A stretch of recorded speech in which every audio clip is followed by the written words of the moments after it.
Hello everyone, क्या हालचाल है। एक और नए चैप्टर पे आ गए हैं हम, जिसका नाम है द ह्यूमन राइट्स कमीशन, राष्ट्रीय मानवाधिकार आयोग। अब यहां से हम पढ़ रहे हैं वो सारी बॉडीज जो किसी ना किसी एक्ट की वजह से बनी होंगी। तो ये है हमारी बुक में, ऑफ कोर्स पार्ट 8 चैप्टर है, पार्ट 8 में आता है ये। अब ह्यूमन राइट्स कमीशन क्यों जरूरत पड़ी? ऐसा हमारे फंडामेंटल राइट्स तो है हमारे पास, तो ह्यूमन राइट्स का काम क्या है? देखो, कुछ ऐसे अधिकार होते हैं, कुछ ऐसे फंडामेंटल आपके ऐसे राइट्स हैं जो आपको इसलिए मिले हैं क्योंकि आप एक इंसान हो, हम एक इंसान हैं। वो राइट्स हमारे से आप एलियनेट नहीं कर सकते हो, तो इन एलियनेबल राइट्स होते हैं। और अगर उन राइट्स का कोई उल्लंघन करे तो भैया फिर उसके लिए कोई रेमेडी भी होनी चाहिए। वो रेमेडी क्या है? जुडिशरी है, सुप्रीम कोर्ट है, हाई कोर्ट है, लोअर कोर्ट्स हैं। और क्या उसके अलावा रेमेडी है? उसके अलावा रेमेडी है कोई ऐसे ट्राइब्यूनल्स या खुद मानवाधिकार आयोग।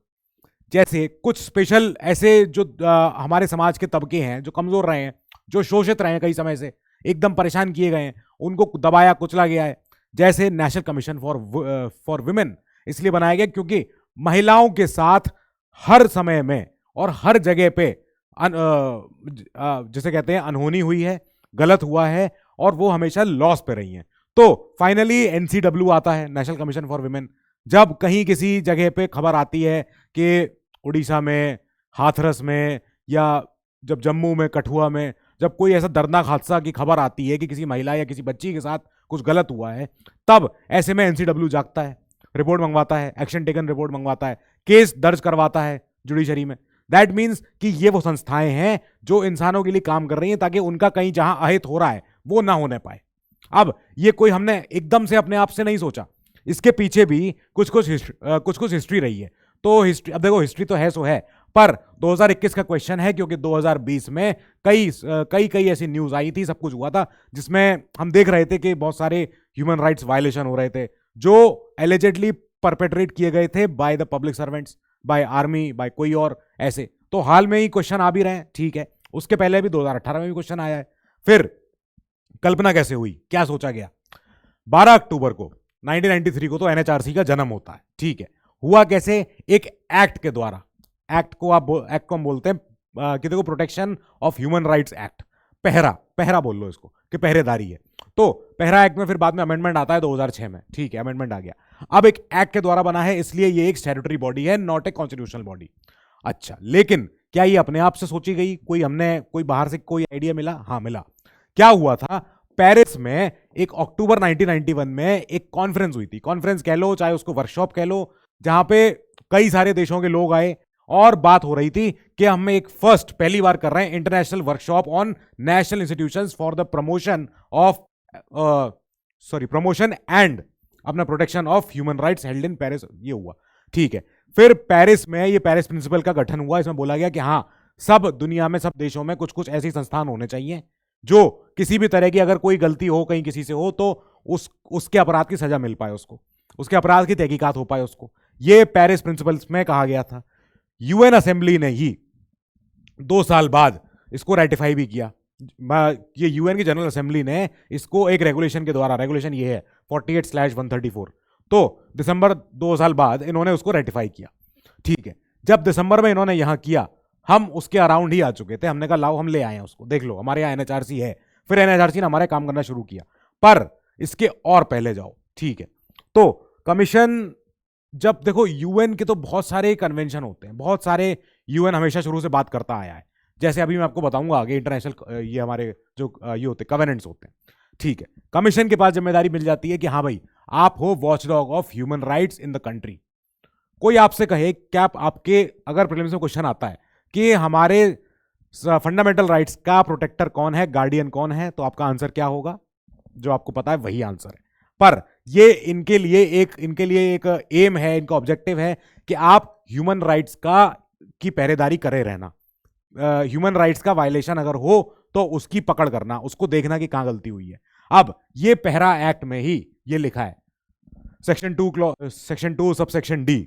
तो इसमें लिखा हुआ है कि ह्यूमन राइट्स माने वो सारे rights relating to life, liberty, equality and dignity of the individual guaranteed by the constitution, जो संविधान में लिखे हैं सारे फंडामेंटल राइट्स में, और एम्बॉडीड इन द इंटरनेशनल कॉवेनेंट्स।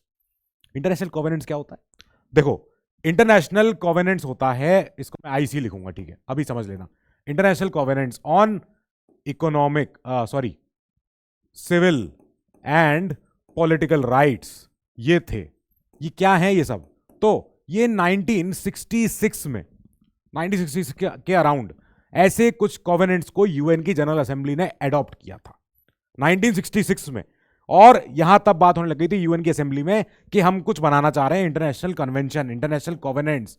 ये सारे कन्वेंशन है, यानी ये सारे रूल हैं जो फॉलो किए जाने चाहिए पूरे विश्व में, हर जगह, वैश्विक स्तर पे। इंटरनेशनल कोवेनेंट्स ऑन इकोनॉमिक, है ना, और कौन से होने चाहिए बताओ आगे? Economic, social and economic, social and एक और होता है पॉलिटिकल, सॉरी पॉलिटिकल तो हो गया है, I think it is some rights, ठीक है। तो कुछ है, ये सब राइट्स पे है चर्चा, ठीक है।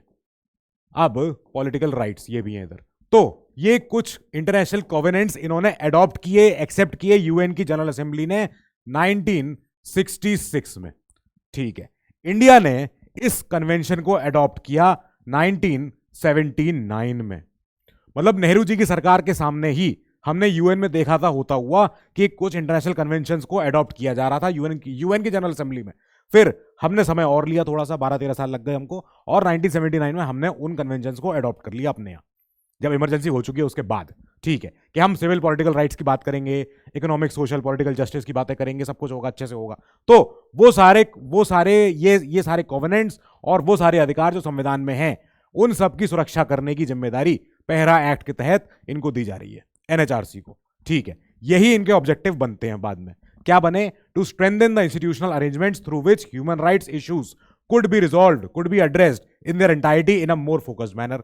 अच्छा, ठीक है। और to look into allegations of excesses अगर हुई है कहीं तो, independently of the government, in a manner that would underline the government's commitment to protect अपने ह्यूमन राइट्स।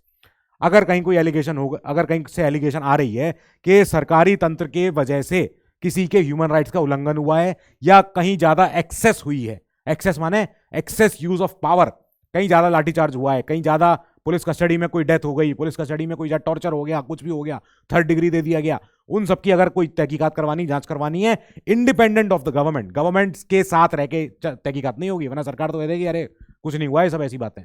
तो इंडिपेंडेंट ऑफ द गवर्नमेंट जाके एनएचआरसी उसको इंक्वायर करे, उसको उसकी पूरी तहकीकात करे, सारी चीजें निकाले, ठीक है। फिर तीसरा, to complement and strengthen the efforts that have already been made in this direction, कि ह्यूमन राइट्स के प्रोटेक्शन में अगर ऑलरेडी अगर कोई डायरेक्शन है, कुछ संस्थाएं हैं जो काम कर रही हैं, तो उनको और ज्यादा उनको भैया स्ट्रेंथन करो, उनको इंपॉर्टेंट बनाओ, उनको और ज्यादा स्वायत्त करो, उनको सारी पावर दो, ठीक है। अब कॉम्पोजिशन क्या होने चाहिए इसमें? कुछ लोग ही होंगे, जाहिर बात है। तो इसमें एक होते हैं चेयरपर्सन, 5 फुल टाइम मेंबर्स और 7 डीम्ड मेंबर्स।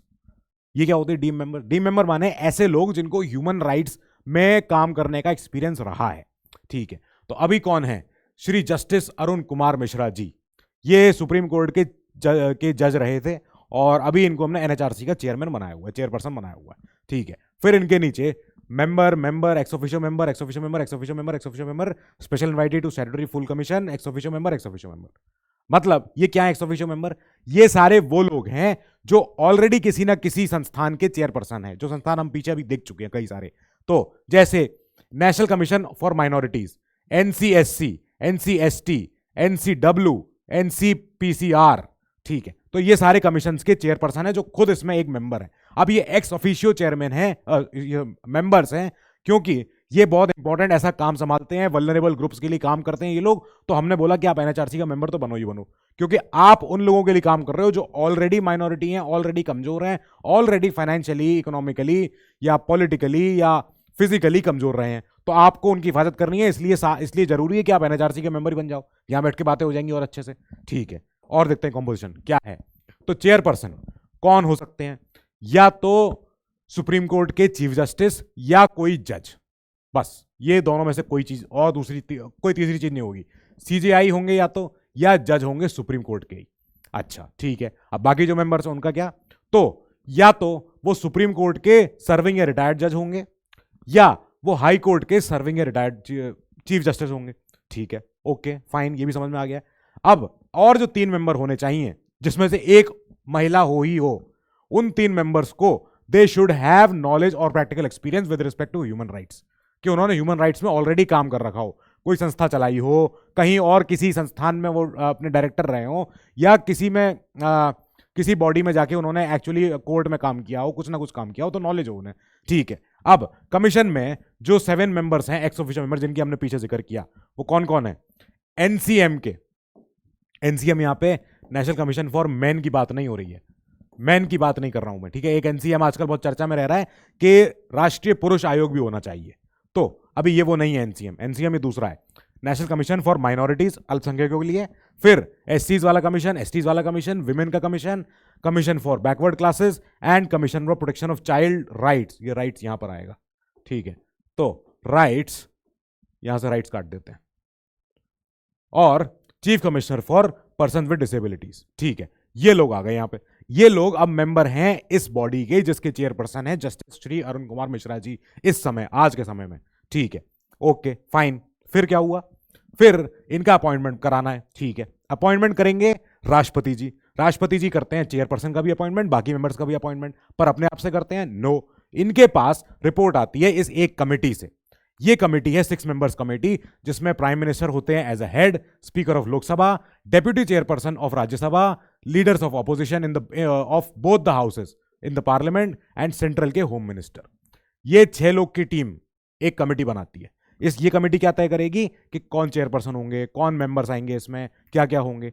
अगर हम कोई जज लेके आ रहे हैं, सिटिंग जज जो इस समय अभी रिटायर नहीं हुए हैं, अगर हम किसी जज को, ये कमेटी ने बोला कि ये वाले जज बहुत अच्छे हैं, ये जज आने चाहिए इसमें हमारे एनएचआरसी में, तो जब अगर वो जज रिटायर नहीं हुए, सिटिंग जज हैं, दैट मींस कि सुप्रीम कोर्ट के हों, चाहे हाई कोर्ट के सिटिंग चीफ जस्टिस हों, तब अगर आप उनको लेके जाना चाह रहे हो, अपॉइंट कराना चाह रहे हो एनएचआरसी में, तब आपको कंसल्ट करना पड़ेगा with the chief justice of India कि सर ये एक चीफ जस्टिस हैं कोई मद्रास हाई कोर्ट के या बॉम्बे हाई कोर्ट के, या ये सिटिंग जज हैं आपके सुप्रीम कोर्ट के ही, हम चाहते हैं कि एनएचआरसी के चेयरपर्सन या मेंबर बन जाए।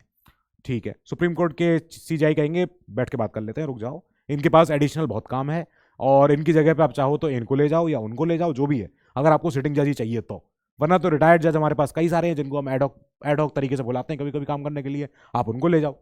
ठीक है, ये हो सकता है। अब कब तक रहेंगे, ये काम करेंगे? ये 3 साल के लिए अपॉइंट होते हैं, या फिर जब तक इनकी उम्र 70 साल ना हो जाए, जो पहले आ जाए। ठीक है, दोबारा भी रीअपॉइंट हो सकते हैं एक बार टर्म पूरा हो जाए तो। ठीक है, फिर इनके टर्म के बाद जब इनका टर्म पूरा हो जाएगा, तब they are not eligible for further employment under centre और स्टेट, कहीं भी। क्यों एम्प्लॉय होने देंगे फिर तुम्हें? आपने इतना सरकार के खिलाफ ही आधा काम किया है, तो सरकार तो पहली बात तो आपको लेगी नहीं, और अगर वो ले रही है दैट मीन्स कि आपने सरकार के साथ मिलकर कुछ काम किया होगा जब आप ड्यूटी पर रहे होंगे, तो वो नहीं होने दे रहे हैं हम। ठीक है, कि इंडिपेंडेंस सिक्योर कर रहे हैं और इसकी इंटेग्रिटी मेंटेन कर रहे हैं एनएचआरसी की इस माध्यम से। ठीक है, अब राष्ट्रपति चाहें तो हटा सकते हैं किसी भी चेयरपर्सन को या मेंबर को। कैसे? अगर वो इंसॉल्वेंट निकल आए, दिवालिया घोषित हो गए तो, या फिर अपने टर्म के दौरान वो एंगेज कर गए हों किसी ऐसे काम में जिसके उन्हें अलग से पैसे मिले हों, paid employment outside the duties of his office, जो ऑलरेडी इनका जो ऑफिस है, चेयरपर्सन या मेंबर जो भी है, अगर इनके बाहर जाके इन्होंने कहीं से काम किया और उसकी उन्होंने तनख्वाह ले ली, सैलरी ले ली, यू आर आउट, नहीं हो पाएगा। फिर अगर आप अनफिट हो गए to continue in office by reason of infirmity of mind और बॉडी, अगर शरीर या दिमाग के तरीके से देखो, और अगर आप अनफिट डिक्लेयर कर दिए जाओ, या राष्ट्रपति की नज़र में, सरकार की नज़र में अब आप अनफिट हो, नहीं कर सकते आप काम, जाइए बाहर। ठीक है, या फिर आप अनसाउंड माइंड के हो गए and you stand so declared by competent court, court ने घोषित कर दिया कि हाँ अब ये फलाने व्यक्ति जो हैं, अब ये अनसाउंड माइंड के हैं, इन्हें अल्जाइमर हो गया है, या इन्हें कुछ और एमनीजिया हो गया, भूल जा रहे हैं चीजें, याद नहीं है, जो भी है, अगर आप यहाँ प्रॉब्लम आ गई तो बहुत बड़ी प्रॉब्लम है। ठीक है, फिर इसके बाद if you are convicted and sentence to imprisonment for an offence, खुद ही सजा हो गई, जो खुद सजा रोकवाने गए थे, लोगों की बचाने गए थे, उनको सजा हो गई, तो आप क्यों काम करोगे यहाँ पे? जाओ आप यहाँ से। Okay fine. प्रेसिडेंट और तरीके से भी रिमूव कर सकते हैं on the ground of proved misbehaviour और इनकैपेसिटी, वही 2 ग्राउंड जो पहले हमने पढ़े हैं, देखे हुए हैं। Now president has to refer the matter to the supreme court for an inquiry, अगर ऐसे रिमूव करना है तब सुप्रीम कोर्ट में इंक्वायरी जाएगी। सुप्रीम कोर्ट की इंक्वायरी कंडक्ट होने के बाद अगर सुप्रीम कोर्ट ने बोला कि हाँ we uphold the cause of removal and advise so, हम एडवाइज कर रहे हैं ऐसा कि इनको हटाओ, then the president can remove the chairperson और अ मेंबर, हटा देंगे ये, ठीक है। इनकी सैलरी, अलाउंस, बाकी कंडीशन ऑफ सर्विसेज जो भी हैं ये सेंट्रल गवर्नमेंट तय करती है, और ये कभी भी इनकी डिसएडवांटेज के लिए नहीं हो सकते जब तक ये ऑफिस में है। आफ्टर देयर अपॉइंटमेंट इनके जो भी सर्विसेज, कंडीशन, सैलरी, जितनी भी सब कुछ है, सबका सब they can not be varied to their disadvantage. Fine, very easy, okay. और कुछ? हाँ है और कुछ। अब आप इनका काम शुरू होता है। अब to inquire into any violation of human rights अगर हुआ हो, या negligence in the prevention of such violation by a public servant, या तो एलिगेशन आ गया हो कि हाँ साहब गलत काम किया गया हमारे साथ थाने में, या ये ऐसा पता चला हो कि पब्लिक सर्वेंट ने नेग्लिजेंस का उदाहरण दिया है कि अगर पब्लिक सर्वेंट अपनी ड्यूटी के दौरान नेग्लिजेंट था, अच्छे से उसने ध्यान नहीं दिया, जिसकी वजह से किसी इनमेट या किसी भी पर्सन का ह्यूमन राइट्स का वायलेशन हो गया, तो उनके खिलाफ ये इंक्वायरी कर सकते हैं, आइदर सुओ मोटू अपने आप से, या फिर उनके पास कोई पिटीशन आ जाए, या किसी कोर्ट का ऑर्डर आ जाए उनके पास कि जरा ये पढ़ना जरा क्या हुआ है, या एक बार जरा आप जाके देख के आओ, फिर ठीक है। दूसरी चीज, to intervene in any proceeding involving allegation of violation of human rights pending before a court. Court में कोई इंक्वायरी चल रही है, कोई केस चल रहा है, पर वहां पता चला कि कुछ ह्यूमन राइट्स का वायलेशन हो रखा था जो अब सामने आया बाद में, फिर तुरंत एनएचआरसी का उसमें इन्वॉल्वमेंट हो सकता है, बिल्कुल चलते हुए केस में, ठीक है। नाउ जेल जाना, डिटेंशन, जो हमारी डिटेंशन, जो हमारी फैसिलिटी होती हैं जहां पे हम कहीं कहीं इनको नजरबंद करके रख लेते हैं, तो उन जगह जाके देखना, and study the living conditions of inmates. Inmates माने जो उसमें अंदर लोग रह रहे हैं, और इसके खिलाफ फिर कोई सुधार देना या कोई रिकमेंडेशन देना उसके ऊपर, ठीक है। फिर रिव्यू करना कॉन्स्टिट्यूशनल और बाकी लीगल सेफगार्ड जो हैं protection for human rights, and recommend measures for their effective implementation. जो संविधान में या बाकी लीगल और सेफगार्ड है किसी कानून के तहत, अगर उसमें कोई और अच्छा उसमें हो सकता है, कैसे इंप्रूव हो सकते हैं, तो उनके लिए वो अपने मेजर्स अपने रिकमेंड करके दें कि हाँ सर हम चाहते हैं कि कॉन्स्टिट्यूशनली सेफगार्ड और इंप्रूव होने चाहिए, या आप किसी फलाने एक्ट में और ज्यादा अच्छे से इसको लिखो, या इस क्लॉज को भी डालो, ये वाला एंगल हम सोचे नहीं अभी तक, पर अब हम सोच के आए हैं, इसको लिख डालो इसमें, ठीक है। To review the factors including acts of terrorism that inhibit the enjoyment of human rights. आतंकवाद की वजह से जब हम देखते हैं कई सारे लोगों का ह्यूमन राइट्स वायलेशन हो जाता है, ठीक है, तो उसके खिलाफ रिकमेंडेशन और रेमेडियल मेजर देना, अच्छा ठीक है, very good. To study treaties and other international जो इंस्ट्रूमेंट्स होते हैं, जैसे जनीवा कन्वेंशन, जैसे और भी कन्वेंशन होते हैं, वियना कन्वेंशन होते हैं, तो ऐसे में कई सारी इंटरनेशनल ट्रीटी होके आ गई हैं, वहां पे हमने चर्चा कर ली थी कि भाई देखो कभी प्रिजनर ऑफ वॉर को मारेंगे नहीं, या हम जितने भी जो मेडिकल फैसिलिटी होती है लोगों की इस जंग के दौरान, तो किसी मेडिकल डॉक्टर को या किसी मेडिकल कोई पर्सन को फ्रीली जाने देंगे, उस पर हमला नहीं करेंगे। ये सारी इंटरनेशनल ट्रीटियां हैं जो सारे देश मानते हैं कि हाँ ठीक है हम तुम्हारा नहीं मारेंगे, तुम हमारा मत मारना, ऐसा करते हैं, ठीक है। तो ये ट्रीटी हो गई। अब ऐसे में कोई अगर इंटरनेशनल ट्रीटी हुई है, चाहे यूएन में हो चाहे बाहर हो यूएन के कहीं भी, तो उसको पढ़ना, उसको समझना, और ये देखना कि उसका इंप्लीमेंटेशन हो सकता है कि नहीं, जो ह्यूमन राइट्स के अराउंड हो रही हो, and make recommendation for the effective implementation अपने देश में, ठीक है। और कुछ? हाँ सर और भी कुछ। क्या है? To undertake and promote research in the field of human rights. Human rights की फील्ड में बहुत सारे संस्थान होते हैं, एनजीओ होते हैं, बहुत सारे और ज़्यादा लोग होते हैं जो काम करते हैं, स्कॉलर होते हैं बड़े बड़े, तो उनके साथ बैठना, चर्चा करना, कोई और नया, कोई अगर अपना पॉलिटिकल साइंस का या ह्यूमैनिटेरियन स्टडीज़ में कोई अगर नया एक एंगल आया है, नया एस्पेक्ट आया है, तो उसकी चर्चा करना, ह्यूमैनिटेरियन हाँ स्टडीज़, तो इसके अंदर सब आता है। इसके अंदर ये लोग सब बातें करते हैं कि ह्यूमन राइट्स का हमें और ज़्यादा उत्थान करना चाहिए। जैसे अब जो विकसित देश होते हैं, जर्मनी हो चाहे यूएस हो चाहे और देश हो, यहाँ पे एनिमल्स को भी बहुत अच्छे राइट्स दे रखे हैं। जर्मनी में तो एनिमल्स को फंडामेंटल राइट भी मिले हुए हैं, जानवरों को भी। तो अभी हमारा देश उतना विकासशील तो नहीं हो पाया है, हम तो कहते हैं पहले इंसानों को ही कर लो, बाद में सोचेंगे जानवरों का, ठीक है। तो जब विकास हो जाता है देश, जब लोग सोचने लगते हैं और भी चीजें अपने से आगे बढ़ के सोचना शुरू करते हैं, तब हम बात करते हैं कि हाँ ह्यूमन राइट्स की अब और ज्यादा जरूरत आने लग गई है, ठीक है। Now to spread human rights literacy among the people and promote awareness of the safeguards, कि भैया आपके पास ह्यूमन राइट्स हैं, और अगर आपको पुलिस रास्ते में रोके, पूछे आपसे कि भाई क्यों रोका हमें, तो अगर पुलिस कहे नहीं पहले अपने कागज दिखाओ, ये दिखाओ, कागज दिखाओ, कहाँ जा रहे हो ये बताओ, तो आप कह सकते हो कि सर आप जो कहेंगे मैं वो करूंगा या करूंगी, पर ये आप ये जान लीजिएगा कि आपने मुझे ऐसे इलीगली रोका हुआ है, ना आपके पास कोई वारंट है, ना कोई सस्पेक्ट, ना कोई मैं सस्पेक्ट हूं, और मैं कोई और मेरे पास से कोई प्रोबेबल कॉज भी नहीं दिख रहा है मुझे रोकने का। तो आप हमें बता दो कि आपने हमें क्यों रोका है और किस मंशा, आपको क्या लग रहा है कि हम क्या करने निकले हैं, हम घूमने निकले हैं अपना। तो ये सारे होते हैं कि हमारा ह्यूमन राइट्स का वायलेशन होने से हमने खुद को बचाया, और हम पुलिस से डरे नहीं, हम एकदम घबराए नहीं, हमने अपनी बात पूरी तरीके से रखी सम्मानजनक रूप से। ठीक है, पब्लिक सर्वेंट है, उनकी काम है, ड्यूटी है उनका रात में सारे दंगाइयों को रोकना, चोरों चक्कों को पकड़ना। तो उन्हें आदत हो जाती है कि हर किसी को उन्हीं की नज़र से देखते हैं कि क्या पता ये कुछ ये कोई डकैती करने तो नहीं जा रहा हो। तो होता ही है, लड़कों के साथ तो खास तौर पे होता ही है, लड़के तो सब जानते होंगे ये बात। कहीं भी रात में निकले मोटरसाइकिल पे, रात में पुलिस वाले ने रोक लिया, बैठे रह गए। पुलिस वाले ने एक बार रोक के पूछा कि हाँ भाई कहाँ जा रहे हो, कि सर नहीं बता रहे कहाँ जा रहे हैं, पर पापा को मत बताना, कॉल मत करना।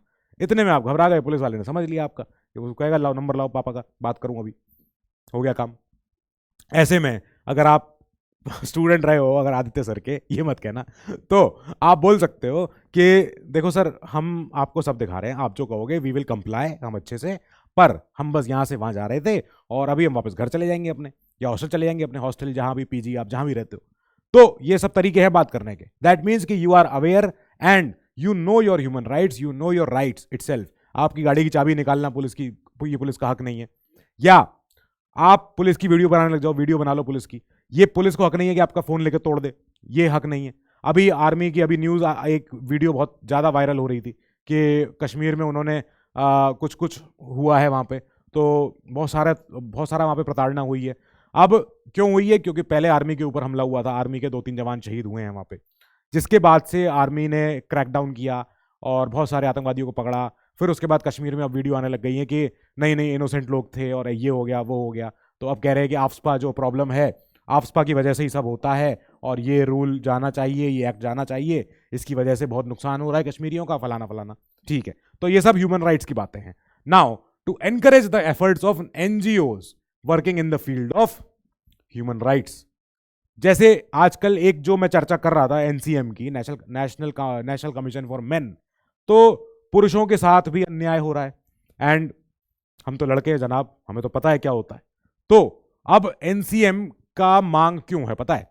जैसे ना सुप्रीम कोर्ट में भी केस गया था कि बहुत सारे ऐसे कानून हैं, प्रावधान हैं, प्रोविजंस हैं कानून में जो पुरुषों के अगेंस्ट हैं, और महिलाओं के पास अनड्यू एडवांटेज है, और महिलाएं उनको अब्यूज करती हैं उन कानून को, और कई लोगों को इलीगली या झूठे केसेस में फंसा देती हैं, और कई पुरुष लड़ते लड़ते उनके उम्र निकल जाती है पर वो छूट नहीं पाते हैं। अभी एक शख्स था, मुझे याद है, तो वो शख्स ने लड़ाई जीती, अपने वो जेल में रहा 7 साल 8 साल 10 साल, और वहां से उसने लॉ की डिग्री हासिल कर ली, वहां कानून की पढ़ाई करी, उसने एग्जाम भी दिया, बार का एग्जाम निकाल लिया। अब इसके बाद वो शख्स चाह रहा है कि मैं ऐसे अपने जैसे और लोगों के साथ हेल्प करूं, और लोगों की हेल्प करूं, उनको बताऊं कि भैया सब सही हो सकता है, तुम बस धैर्य रखो, सब सच आखिर में जीतेगा, सच की आखिर में विजय होती है।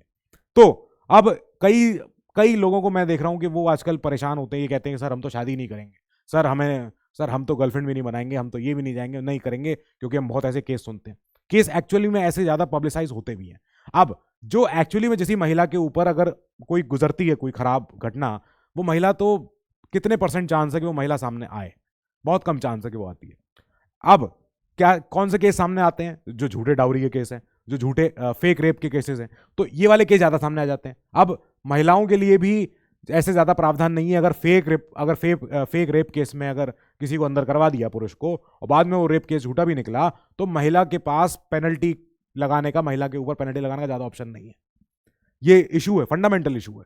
ठीक है, चलो, to undertake such other functions as it may consider necessary for the promotion of human rights.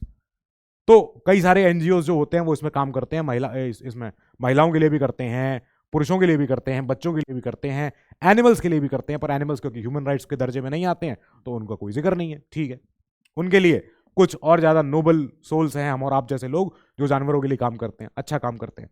ठीक है, सबको करना चाहिए, गांधी जी भी यही कहते थे।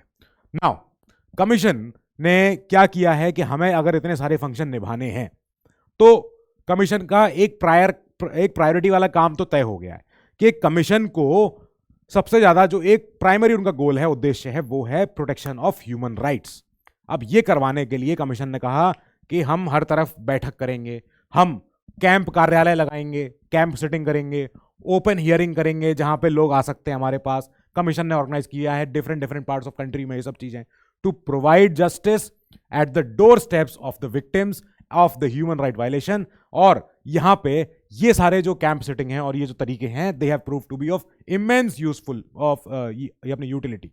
नाउ ये जो होती हैं, इन चीजों में क्या होता है, we cover a wide range of issues such as alleged human right violation due to इतने सारे फैक्टर।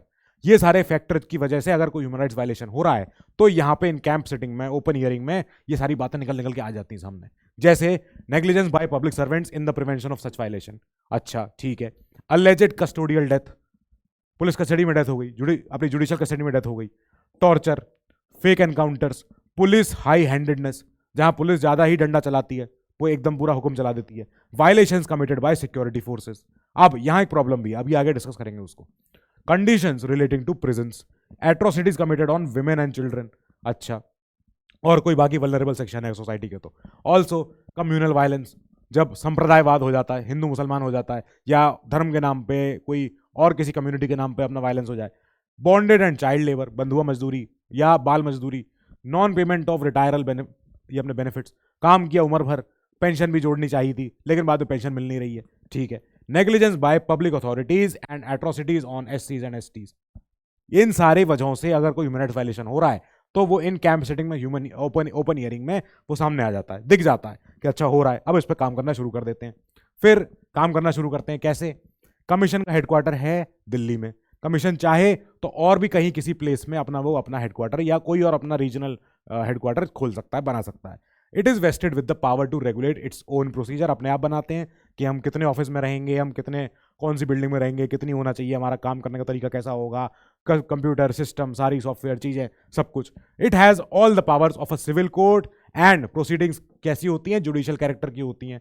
क्यों? क्योंकि चेयरपर्सन खुद एक सुप्रीम कोर्ट के जज हैं और बाकी हाई कोर्ट के जज भी होते हैं, इसमें किसी और कमीशन के चेयरपर्सन भी होते हैं, तो एक क्वासी जुडिशियल बॉडी होती है ये। और सिविल कोर्ट की तो पावर इनके पास पूरी पूरी है ही। Now it may call for information और रिपोर्ट फ्रॉम द सेंट्रल या स्टेट अथॉरिटीज या उनके नीचे और कोई अथॉरिटी हो तो सबसे डॉक्यूमेंट लेके आओ, रिपोर्ट लेके आओ, एक्शन टेकन रिपोर्ट लाओ और अपने सारे पब्लिक सर्वेंट का सारा कंडक्ट दिखाओ हमने यहाँ में कि कैसे कैसे हो रहा था काम। नाउ ये सब करवाने के लिए, इन्वेस्टिगेशन के लिए कमीशन के पास अपना इन्वेस्टिगेटिंग स्टाफ है, अपना nucleus of the own nucleus of investigating staff है, जो ये सारे वायलेशन का इन्वेस्टिगेशन करके ले आते हैं, ढूंढ ढूंढ के ले आते हैं इनटू कंप्लेंट, जो इनकी कंप्लेंट्स होती है ह्यूमन राइट्स की। नाउ ऐसे कैसे होता है? Empowered to utilise the services of any office और investigation agency of the central और any state government for this purpose, ठीक है। अब ये करवाने के लिए established effective cooperation with NGOs, क्योंकि एनजीओज यहां पे ज्यादा एक्टिव हो जाते हैं। जैसे कैलाश सत्यार्थी का एक एनजीओ है जो फाउंडेशन है बच्चों के लिए, जैसे और भी फाउंडेशन है बहुत सारे जो बच्चों के लिए काम करते हैं, छोटे छोटे बच्चों के लिए, ताकि उनका अच्छे से भरण पोषण हो सके, एजुकेशन हो सके, पूरा मल्टी डायमेंशनल उनका विकास, चाइल्डहुड उनका बरकरार रहे, वो जी सके, अच्छे से काम कर सकें बच्चे बड़े होके, वो सबके लिए। तो ऐसे एनजीओज बहुत एक्टिव होते हैं and they have first hand information about human rights violation, क्योंकि एनजीओ बहुत बार पहले पहुंचते हैं। मीडिया में खबर आई, एनजीओ में किसी को पता चला, पहुंच गए वहां पे, जाके विक्टिम से बात करके आ गए, फर्स्ट हैंड रिपोर्ट लेके आ गए सारी की सारी कि हुआ क्या था असल में, अभी बता दो सच सच, तो रिपोर्ट मालूम पड़ जाती है क्या हुआ है। फिर कमीशन यहां पे प्रॉब्लम आ रही है कि एक तो कमीशन के पास ये प्रॉब्लम है कि अगर कोई आज एक एलिजेड एक्ट ऑफ वायलेशन हुआ है किसी ह्यूमन राइट्स का, तो वो 1 साल के अंदर ही उसकी सुनवाई कर लें। वो 1 साल के बाद not empowered to inquire into any matter after the expiry of 1 year. अगर 1 साल हो गया फिर वो उस पर इंक्वायरी नहीं कर सकते। Also commission may take any of the following steps during, जब इनके पास कंप्लेन आती है तो ये ठीक है, कंप्लेन आई, इंक्वायरी करी, सब कुछ हो गया, इसके बाद इनके पास क्या रास्ता है? It may recommend to the concern government और authority to make payment of relief, payment of compensation और डैमेजेस टू द विक्टिम। कोई अगर डैमेज हुआ है तो उसको मुआवजा दो, या तो पैसे से, कैश और काइंड, या तो नौकरी दो या पैसा दो, जो भी करो। It may recommend to the concern government और authority the initiation of proceedings, कि आप प्रोसीडिंग शुरू कर दो फॉर प्रोसिक्यूशन और any other action against the guilty public servant. अगर किसी सरकारी ऑफिसर के अगेंस्ट में कोई इंक्वायरी हुई और इंक्वायरी बाद में क्लियर आ गई कि हाँ इन्होंने गलत किया था, फिर उस इंक्वायरी के बाद, इंक्वायरी पूरा करने के बाद सरकार को बोल दिया कि आपका ऑफिसर गलत था, इसके खिलाफ इंक्वायरी शुरू करो, हो गया।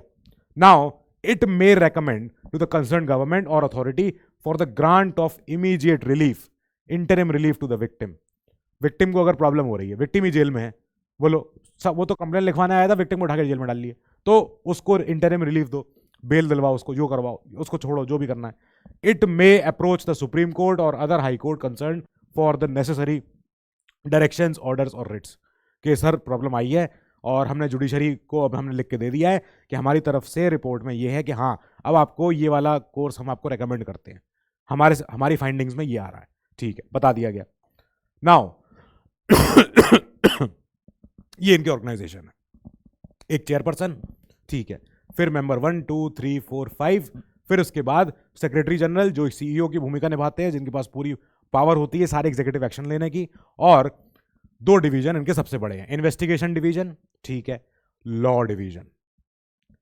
लॉ डिवीजन बहुत बड़े बड़े। इसके बाद पीआर, पर्सनल, ट्रेनिंग, एडमिनिस्ट्रेशन, ये इंटरनल डिपार्टमेंट्स हैं जो अपना अंदर का इनका फंक्शनिंग देखते हैं इस पूरे कमीशन की। पर 2 बड़े मेन डिवीजन ये हैं, ठीक है। ये क्या करते हैं? नाउ कमीशन का rule, functions of the commissions are mainly recommendatory in nature. Recommend कर दिया गया, चाहे सरकार को कर दिया चाहे कोर्ट को कर दिया, यही करते हैं ये। It has no power to punish the violators of human rights. अगर इन्होंने इंक्वायरी करी, इंक्वायरी में दिखा भी कि हाँ प्रताड़ना हुई है, हाँ शोषण हुआ है, टॉर्चर हुआ है, या कस्टडी में डेथ हो गई, जो भी हो गई, तो ये उनको पनिश नहीं कर सकते हैं, nor award any relief including anything, any monetary relief to the victim. ये भी नहीं कर सकते, तो करें क्या फिर? देन इनकी जो रिकमेंडेशन दे सकते हैं ये, और जो रिकमेंडेशन दी भी, ये recommendation are not binding on the concern government और अथॉरिटी। हाँ, पर यहीं पे ये बात भी है कि देखो, जब एनएचआरसी, राष्ट्रीय मानवाधिकार आयोग, अगर कोई रिकमेंडेशन दे रहा है और सरकार ने उस पर एक्शन नहीं लिया है, तब बहुत बड़ी बात हो जाएगी। मीडिया इसको उठा लेगी, मीडिया कहेगी एनएचआरसी की बात, आप रिकमेंडेशन आप नहीं मान रहे हो, तो फिर क्या मानोगे आप, किसकी मानोगे आप?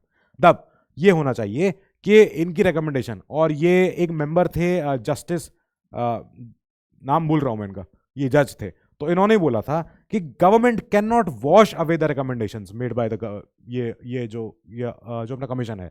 तब क्या होता है, हमने अगर कोई आपको रिपोर्ट दी है, कमीशन रोल भले ही रिकमेंडेटरी है, ठीक है, एडवाइजरी है, ठीक है, yet government considers the case, बिल्कुल पूरा सुनती है जो इन्होंने दिया है, फॉरवर्ड किया हुआ है। It is therefore improper to say that the commission is powerless. ऐसा नहीं है कि हम पावरलेस हैं, हमने बहुत काम किया है, हम 1-1 लाख से ज्यादा केस हमने सॉल्व करे हैं 1-1 साल में, हमारे पास कंप्लेन आई है इतनी सारी। तो commission enjoys great material authority and no government can ignore its recommendations. भले ही रिकमेंडेशंस रिकमेंडेटरी नेचर की ही हैं, but it should be informed about the action taken on its recommendation within 1 month, कि हमने आपको रिकमेंडेशन दिया था, अब आप हमें ये बता दो कि आपने उस पर क्या एक्शन लिया है। सरकार को भेज दिया, सरकार बता रही, सर हाँ बता रहे हैं, देखो हम करके ले आए थे, हो जाएगा, अभी हो रहा है, कर रहे हैं, ठीक है, तो महीने भर के अंदर आप एक्शन टेकन रिपोर्ट मंगवा लो सरकार से कि हमने रिकमेंडेशन दिए थे, क्या हुआ, ठीक है। तो यही बात है। फिर कमीशन के पास लिमिटेड रोल आता है जब आर्म्ड फोर्सेस की बात आती है, with respect to violation of human rights by the members of armed forces.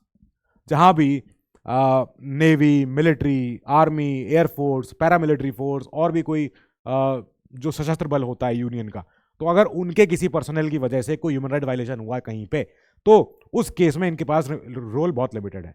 कैसे? एनएचआरसी सरकार से खाली रिपोर्ट मांग सकता है कि सर हमें रिपोर्ट लाके देना जरा, ये क्या हुआ है आपके यहाँ, तो सरकार इनको रिपोर्ट दे देगी, ठीक है। फिर ये देंगे रिकमेंडेशन इनको कि सर आपकी रिपोर्ट के हिसाब से हमें लग रहा है कि फाइंडिंग सही है, कोई जरूरत नहीं है, तो ठीक है, पर आपकी रिपोर्ट के हिसाब से हमें लग रहा है कि हाँ कुछ कुछ तो दिक्कतें आई थी और आपको इन्हें सुधारना चाहिए था। जैसे सरकार ने रिपोर्ट दी इनको कि हाँ हाँ कुछ आई थी, गोली गोली चली थी और हमें पता चला है कि 2-3 लोग अरेस्ट हुए हैं, ये हुआ है, तो ऐसे में अब ये रिकमेंडेशन देते हैं कि जो भी इन्वेस्टिगेटिंग या अरेस्टिंग ऑफिसर है आर्मी का या नेवी का या मिलिट्री का, वो अपने पे बॉडी कैमरा पहन के काम करे, ठीक है। कोई अगर अरेस्टिंग ऑफिसर है, कोई अगर उस सेक्टर का, जैसे द्रास सेक्टर, कारगिल का, कहीं का भी कोई आर्मी का जवान है, अफसर है, तो अगर वो अरेस्ट करने जा रहा है, अगर कोई चीज को अगर वो छानबीन करने जा रहा है या वो रेड करने जा रहा है कई जगह पे, तो वो बॉडी कैमरा पहन के जाए। हो सकता है रिकमेंडेशन दे दे ऐसी सरकार को, फिर बाद में ये सरकार से पूछ सकते हैं कि आप बताओ हमने जो रिकमेंडेशन दी थी आपने उस पर क्या किया। 3 महीने के अंदर सरकार को वापस जवाब देना पड़ेगा इनको कि सर आपने कहा था बॉडी कैमरा, पर हमने कहा बॉडी कैमरा बहुत बहुत ज़्यादा लग जाएंगे तो हमने नहीं बनाया। अच्छा ठीक है, तो आपने नहीं इंप्लीमेंट किया हमारी रिकमेंडेशन। बोलेंगे हाँ अभी नहीं करिए पर अगले बजट में कर लेंगे हम। क्या अच्छा ठीक है, ये नोट डाउन हो गया जो उन्होंने बोला। मैं हाइपोथेटिकली मान के चल रहा हूँ ऐसा हो सकता है। नाउ कमीशन इसके बाद अपनी एनुअल या स्पेशल रिपोर्ट सबमिट करता है सेंट्रल गवर्नमेंट को ही और स्टेट गवर्नमेंट्स को भी। फिर ये सबके सब ये reports are laid before the respective legislatures, parliament में भी और स्टेट की विधानसभाओं में भी। ठीक है, along with a memorandum of action taken report कि एक्शन टेकन बताओ क्या क्या एक्शन लिया हमारी रिकमेंडेशनों पे। और अगर आपने कोई नॉन एक्सेप्टेंस किया है, आपने हमारी रिकमेंडेशन नहीं मानी है, तो क्यों नहीं मानी है उसके रीजन लिख के दो, ऑफ एनी सच रिकमेंडेशन, जो भी कोई रीजन है उसके। तो ठीक है, ये भी देंगे लिख के ये। नाउ इसके बाद कुछ प्रॉब्लम्स, जो प्रॉब्लम्स आइडेंटिफाई करी है कमीशन ने ही खुद। कमीशन ने ही बोला है कि हमारे पास एडमिनिस्ट्रेटिव कॉन्स्ट्रेंट्स हैं, प्रशासनिक पाबंदियां हमारे ऊपर। कैसी कि देखो, commission is compliant with Paris principles. Yes सही है, ठीक है। पेरिस प्रिंसिपल क्या होता है? पेरिस प्रिंसिपल कहता है वही जो पेरिस में पीछे हुआ था, जो इंटरनेशनल वर्कशॉप, तो कि एनएचआरसी जो जो जो ये सारे संस्थान होते हैं, एनएचआरआई जितने भी, कहीं किसी हमारे एनएचआरसी है, हो सकता है किसी देश में बोलते हो एनएचआरए, नेशनल ह्यूमन राइट्स अथॉरिटी, हो सकता है कुछ भी हो सकते हैं। तो ये सारे संस्थान हैं अपने अपने देशों में। ठीक है, अब ये सारे के सारे संस्थान shall have an infrastructure which is suited for their functioning, for their smooth conduct of its activities. ठीक है, अपना ऑफिस होगा, अपना एडिक्वेट फंडिंग होगी, अपना स्टाफ होगा, हर चीज होगी। अब क्या पर्पस है? Purpose of this funding should be to enable it to have its own staff and premises in order to be useful, independent of the government and not to be subject of financial control which might affect its independence। ठीक है, human rights का अगर violation हो रहा है और पता चला कि जो एनएचआरसी है वो सरकार के भरोसे बैठा हुआ है कि सर हमें जाने दो, तहकीकात करने दो, करने दो, सरकार कहेगी पैसा चाहिए, हाँ चाहिए, तो बैठ रहो यहीं, चुप रहो। तो अब ऐसे में क्या हुआ कि इंडिपेंडेंस फॉस्टर नहीं हो पाई, इंडिपेंडेंस नहीं बन पाई। अब ये एक प्रॉब्लम आ जाती है। यहां पे कमीशन का role is expending day by day. देखो, दे हैंडल मोर और less 1 lakh complaints every year. इनके पास आती है complaints, reflecting the growing trust जो लोगों ने इनके ऊपर बनाया है। कई सारे लॉयर्स हैं, कई सारे ऐसे एनजीओ एक्टिविस्ट हैं, सोशल एक्टिविस्ट हैं जो सीधे बोलते हैं कि अगर आपने कुछ गड़बड़ी करी हम जा रहे हैं एनएचआरसी, बाद में जवाब मांग ये उनको देना फिर। तो ठीक है, तो यानी लोग भरोसा कर रहे हैं एनएचआरसी पे। And this necessitates devolution of powers to chairpersons of the commission in administrative as well as financial matters also। कि भैया प्रशासनिक रोल में हमें निभाने दो कुछ कुछ, और हमें फाइनेंशियल आज़ादी भी दो। ठीक है, देनी पड़ेगी, देनी भी चाहिए। ठीक है, नाउ फाइनेंशियल कंस्ट्रेंट भी है इनके ऊपर। क्या क्या? कि कमीशन रिसीव करता है ग्रांट्स इन एड। याद आ गया? ग्रांट्स इन एड, वही grants in aid every year from the government of India, home ministry के द्वारा। अब इनको कुछ पैसा आया, it may spend such sums as it thinks fit for performing its function. जैसे भी ये चाहे अपना खर्चा कर सकते हैं उसका। एंड ये सारे एक्सपेंडिचर आर ट्रीटेड, सारे सम्स, ये जितना पैसा है, it shall be treated as expenditure payable out of this grants. इन्हीं ग्रांट से पैसा निकलेगा। ठीक है, with this financial independence the commission functions efficiently to fulfil its mandate. करता है काम अपना, करता रहता है, पर तब भी कुछ कुछ प्रॉब्लम है। जैसे अभी तक गाड़ियां ही मांग रहे हैं कि गाड़ियां दिलवा दो, हमें गाड़ियां चाहिए, गाड़ी नहीं है हमारे पास जाने आने के लिए। तो वो चीज अभी चल रही, प्रॉब्लम आती जाती रहती है। ये सब, this is called red tapism, लाल फीता शाही जिसको बोलते हैं। तो रेड टेपिज्म क्यों बोलते हैं पता है किसी को? रेड टेपिज्म, लाल फीता। तो कोई फाइल होती है, अब फाइल किसी ऑफिस में है, तो फाइल जब आप देख, पूरा आप तो खैर डिजिटाइज हो गया सब चीजें, तो रेड टेपिज्म वर्ड क्यों निकला है? क्योंकि इंपॉर्टेंट फाइलों को लाल फीते से, लाल रिबन से बांध दिया जाता था, ढक के, उनको बंद करके। अब उसको आज निकाल रहे हैं, खोला हल्का, बंद कर दिया। मतलब क्या हो रहा था कि डेस्क पे फाइल अटकी पड़ी रहती थी। उसी को कहते थे कि लाल फीता शाही हो रही है, कि रेड टेपिज्म हो गया है, और रेड टेप की वजह से हमारी फाइल आगे नहीं बढ़ पा रही, ऊपर नहीं जा पा रही है, नहीं हो रहा अच्छे से काम। ठीक है, ये उसी का एग्जाम्पल है एक, कि सर गाड़ियां ही नहीं आ पा रही अभी तक, जाए कैसे, आए कैसे। तो ये सब इशू थे। ठीक है, अब इसके बाद man power constraints. Man power constraint भी है। सिंस इट्स इंसेप्शन, जब से बना है तब से, 1993 से, तब commission has never had the full sanction strength as compare to जो इनकी अवेलेबल स्ट्रेंथ रही है। कभी फुल स्ट्रेंथ से इन्होंने काम ही नहीं किया। As a result due to voluminous complaints, जितनी कंप्लेंट के पास आ रही है वो उतना निपटा नहीं सकते हैं ये. It is compelled to engage retired government officers as consultants on contractual basis. क्योंकि अपने यहाँ स्ट्रेंथ पूरी नहीं है, चेयरमैन, मेंबर्स, बाकी एक्स ऑफिशियो मेंबर, स्टाफ, सारा एडमिन, तो जब नहीं है तब ये रिटायर्ड ऑफिसर्स को बोलते हैं कि आप हमारे यहाँ काम कर लोगे, आके कॉन्ट्रैक्ट बेसिस पे आ जाओ, 6 महीने कर लो, 1 साल कर लो, फिर रिन्यू कर लेंगे कॉन्ट्रैक्ट. तो अपने पास इनके पास परमानेंट स्टाफ की स्ट्रेंथ कभी हो ही नहीं पाई. Now commission also struggles to cope up with the expectation of the victims of human rights violation. हमें भरोसा है एनएचआरसी पे, हम चले जाते हैं उनके पास सीधे. एनएचआरसी कहता है इतना भरोसा बहुत, थैंक यू वेरी मच, पर मेरे पास 2 लाख फाइलें हैं, मैं निपटा नहीं पा रहा हूं, मैं थक रहा हूं. वो चीजें हो रही हैं throughout the country and is unable to fulfil its mandate of protecting and promoting human rights. ये इशू है. Now this requires creation of various post for effectively and efficiently discharging its duties, its mandate. जो इनके पास जो काम दिया गया है इनको, उसको निभाने के लिए इनको चाहिए बहुत सारी अधिकारी, बहुत सारे पोस्ट, बहुत सारा स्टाफ, बहुत सारे. तो वैकेंसियां बनाओ, स्टाफ भर्ती करो, नए नए बच्चों को एडमिट यहाँ पे भर्ती करो, इसमें अपॉइंट करो, तो तब जाके ये सब काम हो सकता है. सुप्रीम कोर्ट ने भी ये बात बोली हुई. सुप्रीम कोर्ट ने भी कहा था कि हम देख रहे हैं एनएचआरसी के पास लोड बहुत ज़्यादा है और लोग कम हैं, तो हम सरकार से बोलते हैं कि इसको रेमेडी करें, इसको सही करें. ये था.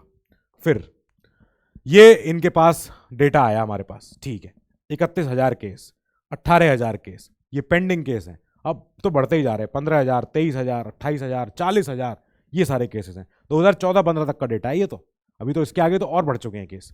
नाउ यही प्रॉब्लम है कि shortage of experienced investigating officer. अब जब इन्वेस्टिगेटिंग ऑफिसर कोई होता है जो इन्वेस्टिगेट करता है जाके, वैसे ही लोग अगर कम हैं, तो this affects to some extent conducting spot inquiries on custodial deaths, torture, illegal detention, etc. for which sufficient number of experienced staff are required. है ही नहीं, वो लोग ही नहीं है, वो कम लोग हैं. लॉ डिवीजन जो सबसे बड़ा इनका अच्छा डिपार्टमेंट है, which is the backbone of the commission, it faces a lot of problems. इनके पास प्रॉब्लम्स हैं in performing these duties, in its pivotal role in handling या disposing of a large number of complaints due to shortage of staff. Again shortage of manpower, यही staff है. तो अब ठीक है, ये इसी इशू की वजह से ये इशू बन रहा है, पेंडेंसी ऑफ जो इतने सारे केस बन गए हैं कि 31,000, 18,000, 11,000, 15, 23, 28, 31, 40, अब तो और बढ़ते जा रहे हैं. तो ये था हमारा चैप्टर, यहाँ ही चैप्टर खत्म हो रहा है. अब अगली क्लास में पढ़ेंगे. अभी हम थे नेशनल पे, अगले क्लास में जाएंगे हम स्टेट पे. ओके, तो अगला वाला चैप्टर SHRC होगा, state human rights commission. So with that, I take your leave. Good luck. Keep studying.